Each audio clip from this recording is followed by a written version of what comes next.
Olá, tudo bom? Começa agora mais uma edição do programa Eu Quero Ver, uma produção da Central Única dos Trabalhadores de Alagoas.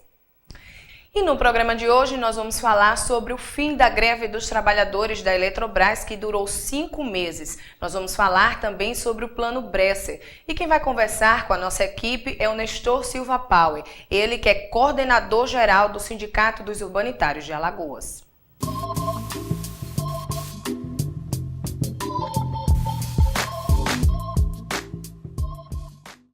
E para a gente iniciar a nossa entrevista, Nestor, vamos falar sobre esse acordo entre os sindicatos e a Eletrobras. Por que demorou tanto?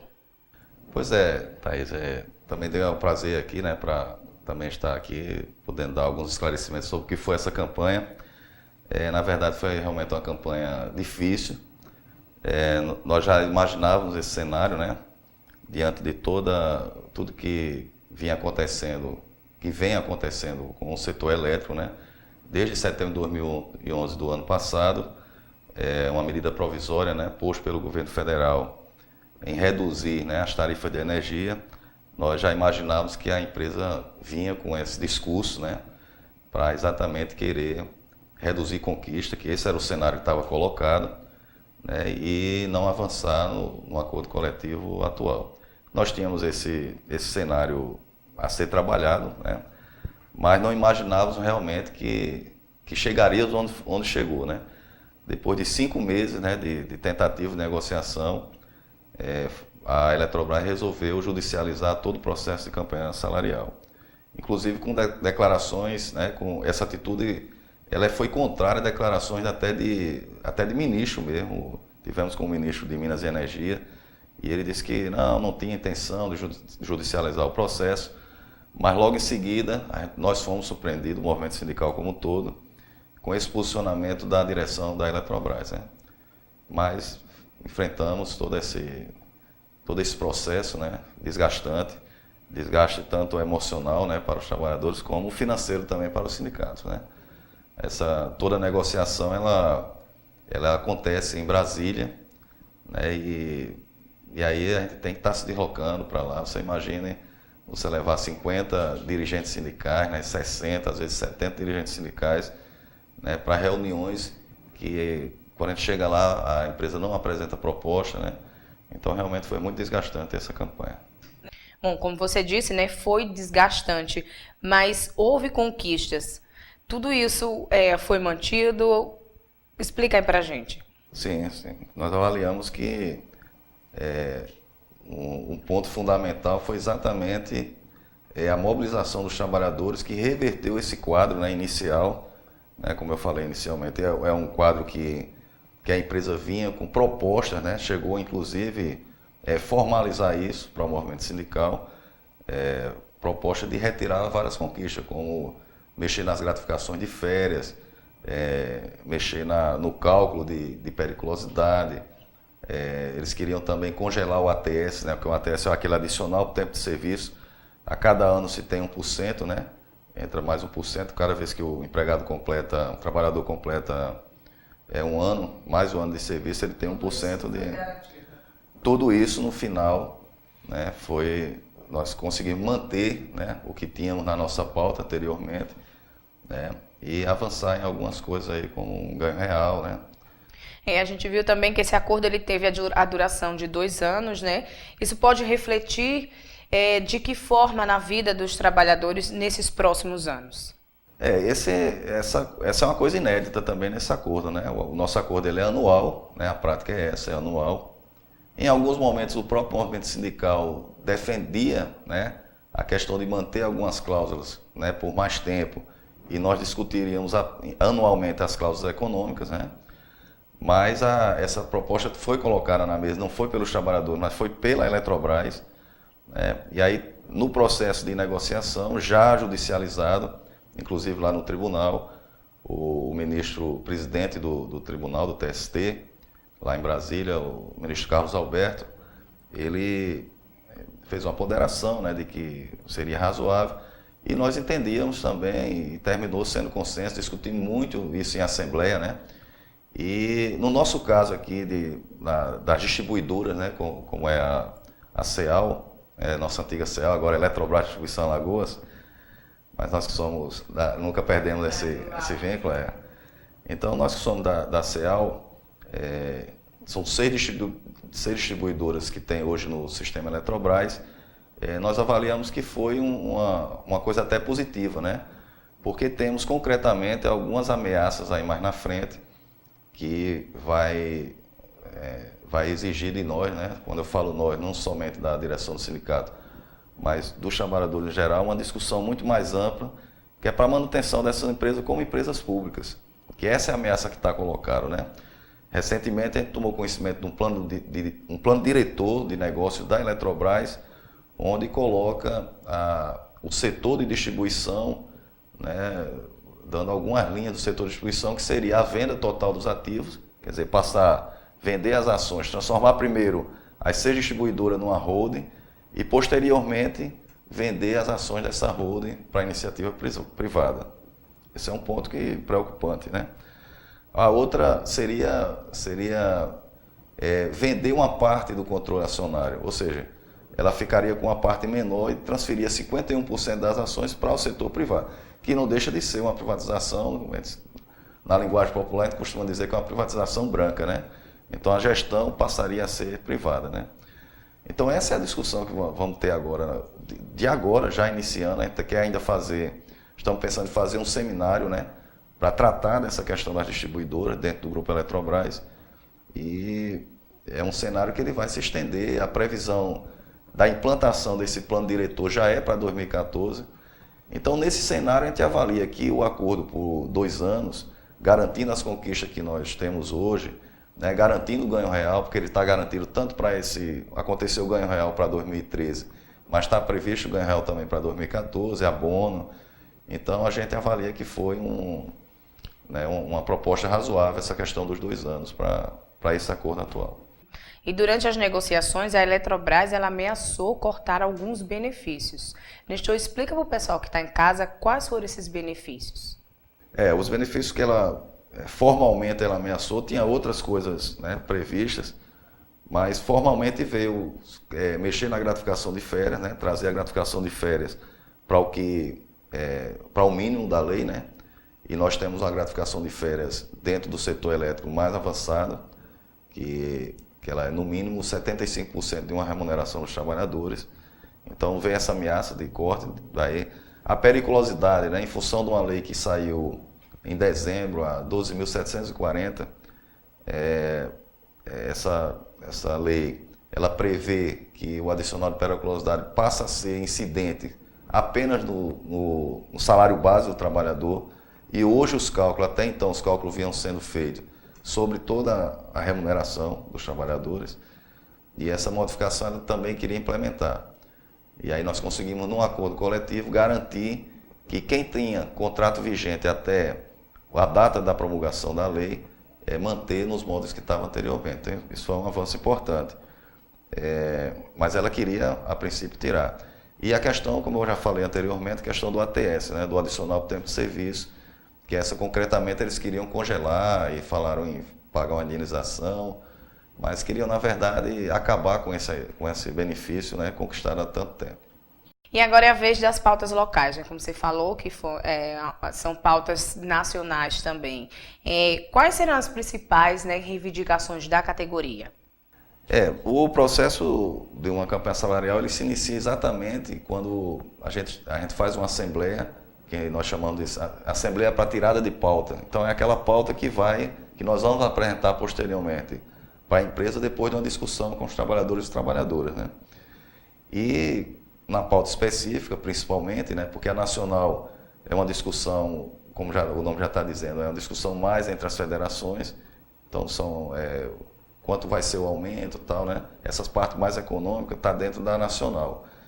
Mas tem muita coisa específica das empresas que está dentro da pauta específica de cada uma das empresas, né? E sempre os trabalhadores sempre, né, anseiam por melhorias em alguns benefícios que nós já temos, mas que queremos avançar, né, conquistar mais um pouco.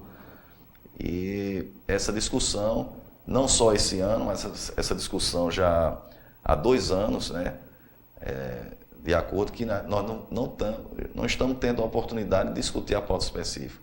Ela vem se mantendo com o que já tem, corrigindo, né, no que couber, naquelas cláusulas que tem, vamos dizer assim, ganho financeiro, né? Então corrige pelo que foi dado no reajuste salarial, mas não se discute avanço, né? Então tem muita coisa que a gente precisava realmente discutir na pauta específica e não vamos ter, mais uma vez, mais um ano que a gente não tem essa oportunidade, né? Porque o condicionante para se fechar esse acordo coletivo foi exatamente esse.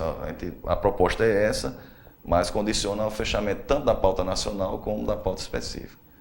Isso a gente discutimos, inclusive, lá no tribunal, depois conversamos com a Eletrobras, veio da possibilidade desse ano a gente mudar isso aí, mas não houve acordo nesse sentido. E para a gente finalizar esse assunto da campanha, vamos fazer um resumo da discussão econômica. Como é que ficou para esses 2 anos? Então, as conquistas econômicas, né, seria a correção, né, pela inflação, pelo IPCA, que deu 6,49 em todas as cláusulas que couberem, né, inclusive o reajuste salarial. Além disso, como ganho real, 0,8%, retroativo a maio de 2013, temos mais 0,7% em janeiro de 2014 e mais 1% em setembro de 2014. Esse é o ganho real, né? Então, no geral, o ganho real para os 2 anos foram de 2,5%. Né? A inflação também de 2014, a gente não sabe ainda, mas será corrigida em maio de 2014. E fora isso, também garantimos um abono, né, que a gente chama de abono, mas na verdade é uma compensação das perdas por massa salarial, aquele período em que o salário do trabalhador vai corroendo, né, ao longo do tempo. E aí isso ficou garantido em um valor de R$3.000, mas convertido em ticket de alimentação. Tanto para R$3.000 agora, para 2013, e 2014, após a correção, será um pouco mais de R$3.000. Então, na verdade, essas são as conquistas que nós estamos tendo ao longo de todo esse tempo que a gente vem negociando, né? O ganho real, inclusive, quando você soma e divide por 2 anos, ele mantém a média de ganho real que a gente vem conquistando anteriormente. Por isso que a gente acha que fechamos um acordo razoável, né? Sempre, nunca é aquele que nós gostaríamos, né, de ter. Mas eu acho que uma coisa que precisa ficar claro aqui é que todo esse recuo da Eletrobras, né, em vir com essa, vamos dizer assim, com essa truculência, né, de querer retirar a conquista, de não querer dar ganho real para os trabalhadores, tudo isso foi revertido graças à mobilização dos trabalhadores. Eles souberam entrar na greve, né, foram estratégicos, né, souberam entrar na greve, souberam sair da greve no momento correto, né. Em nenhum momento a gente levamos toda essa campanha salarial nos dias paralisados, que inclusive a empresa queria descontar, essa discussão foi para juízo. Nos dias paralisados a gente conseguiu reverter, né, os dias a empresa queria descontar, nós conseguimos apenas fazer compensação de 5 dias, o restante todo abonado.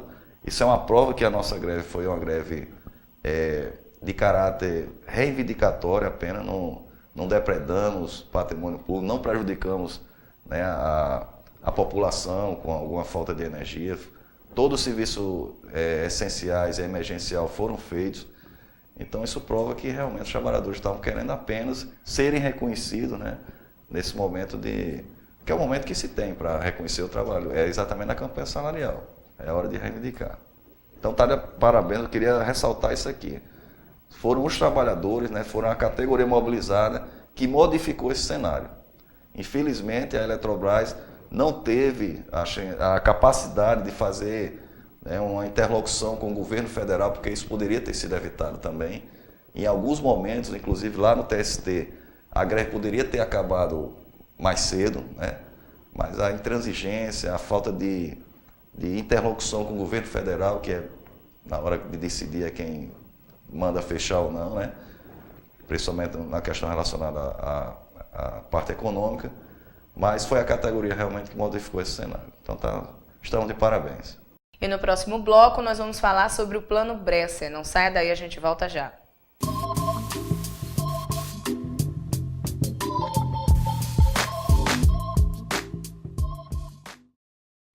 Ouvimos muito sobre a violência contra a mulher, mas não falamos nada. Ouvimos mentiras sobre a luta do trabalhador, mas não falamos nada. Ouvimos sobre desigualdade social, mas não falamos nada. Ouvimos sobre a falta de democracia nos meios de comunicação, mas não falamos nada. Ouvimos muito e não podemos falar. Espera aí, eu também quero falar. Comunicação para todos. Quero falar também.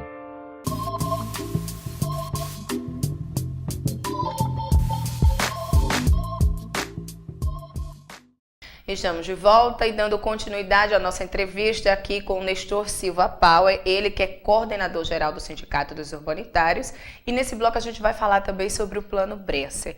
Bom, Nestor, vamos explicar para o pessoal em casa o que é o plano, como ele funciona na vida do trabalhador.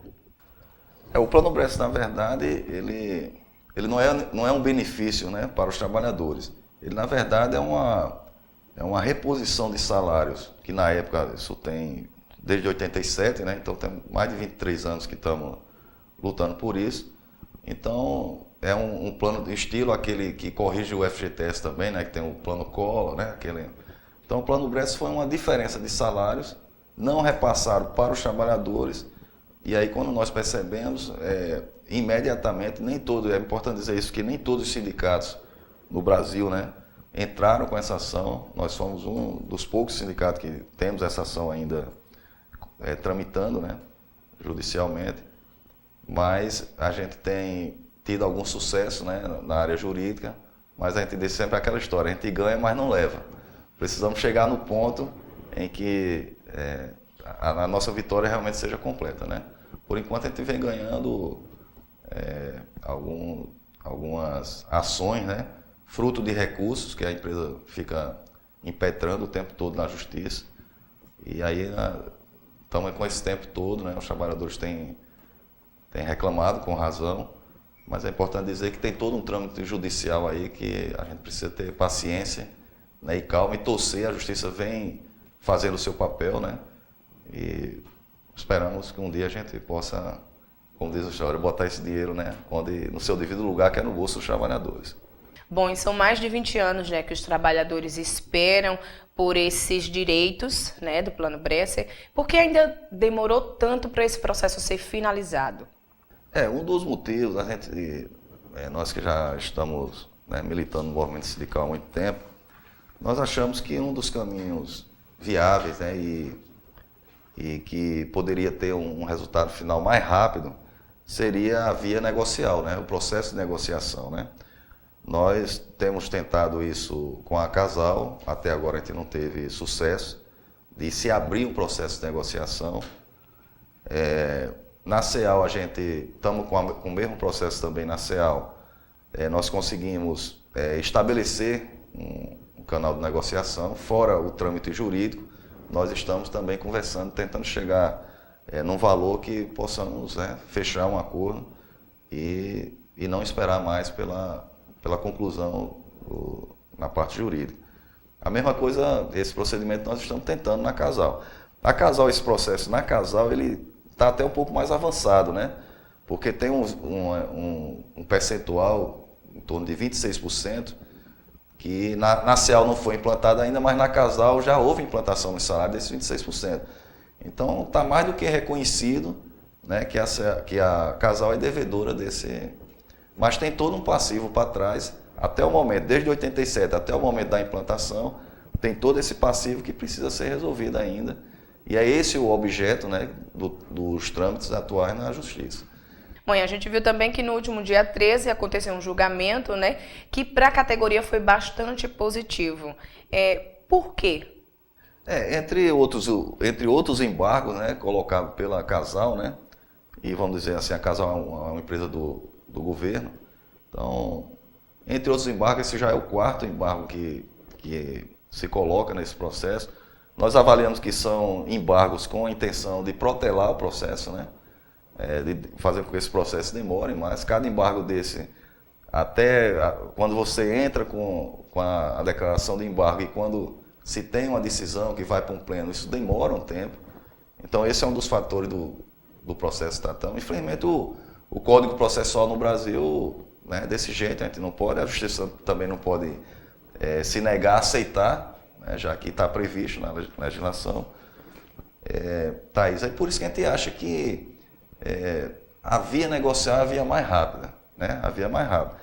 Nesse último embargo agora, do dia 13, que foi julgado agora, o que estava em discussão era que o governo do Estado, né, pediu para entrar, né, no processo. Ora, se a empresa é do Estado, né, então o que é que tem o governo querer, né, entrar no processo se a empresa já é do Estado? Então caracteriza exatamente um pouco disso, do que a gente vem falando, que são recursos protelatórios, na verdade. Tá? Agora a gente acha, e os trabalhadores esperam, né, que o bom senso, né, do governo, porque eu acho que nós temos uma consciência que nós não queremos inviabilizar nenhuma empresa, né, com um processo desse. A gente sabe que os recursos envolvidos são altos e os trabalhadores em nenhum momento querem inviabilizar as empresas. Não é essa a intenção. Mas de se negociar, né, parcelamento, a gente está disposto a ver, né, a melhor forma de parcelar isso, contanto que os trabalhadores tenham realmente, né, uma forma de trazer esse dinheiro o dinheiro realmente é devido, né? É devido aos trabalhadores, né? Então são 23 anos que os trabalhadores se abstêm de ter esse recurso, né, no seu patrimônio, no seu bolso, né? Então é essa discussão. A gente espera realmente, temos tentado dialogar através da própria CUT, né, da nossa presidenta, que é presidente do sindicato também, Amélia Fernandes, e algumas interlocuções que ela fez com o governo do Estado, tentando, né, exatamente abrir esse canal de negociação. Já que a Casal se nega a fazer, a gente está tentando, junto ao governo do Estado, abrir esse canal de negociação. Bom, Nestor, há previsão para um novo julgamento e como é que o Sindicato dos Urbanitários está se mobilizando diante disso? Nessa mesma audiência, assim que terminou a audiência, nós fizemos uma reunião, tinha muito aposentado, né? Então, o pessoal compareceu, né, lá no pleno, né? E foi importante essa presença do pessoal, abriram faixa lá, as faixas foram elogiadas, inclusive, pelos próprios desembargadores, né? Que as faixas diziam exatamente que nós continuamos a acreditar na justiça e, mais uma vez, ela deu essa demonstração de que está entendendo, né, a intenção, né, da empresa em protelar o processo. Bom, mas ficou também de nós fazermos uma nova assembleia com os trabalhadores no dia 3 de setembro, que é exatamente para a gente tratar de que forma nós vamos agora buscar esse canal de negociação, de que forma a gente pode sensibilizar, né, o governo do Estado a abrir, né, essa porta de negociação que com certeza vai ser boa, não só para o trabalhador, mas vai ser bom para o Estado também. Bom, Nestor, foi um prazer recebê-lo aqui no nosso estúdio e o programa Eu Quero Ver está sempre de portas abertas. Eu que agradeço e tiver a oportunidade, é bom a gente esclarecer, não só, né, para os trabalhadores que às vezes não vão na Assembleia, né, por uma série de motivos. Tem muito aposentado também que assiste o programa, né, e a sociedade como um todo, né, ficar sabendo das nossas ações, né. Até para entender um pouco. Claro, sem dúvida. Porque às vezes vê o pessoal na rua, mas não sabe do que se trata, né? Então acho que esses espaços são fundamentais, a gente está à disposição para quando precisar.